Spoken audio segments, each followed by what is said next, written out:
C. Joseph Vijay எனும் நான்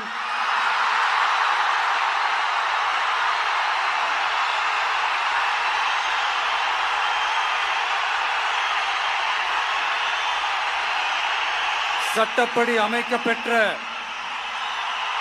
இந்திய அரசியல் அமைப்பின்பால் உண்மையான நம்பிக்கையும் மாறா பற்றும் கொண்டிருப்பேன் என்றும் இந்திய நாட்டின் ஒப்பில்லாத முழு முதல் ஆட்சியையும் ஒருமையையும் நிலை நிறுத்துவேன் என்றும்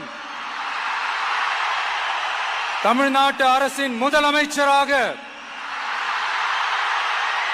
உண்மையாகவும் உளச்சான்றின்படியும் என் கடமைகளை நிறைவேற்றுவேன் என்றும் அரசியல் அமைப்பிற்கும் சட்டத்திற்கும் இணங்க அச்சமும் ஒருதலை சார்பும் இன்றி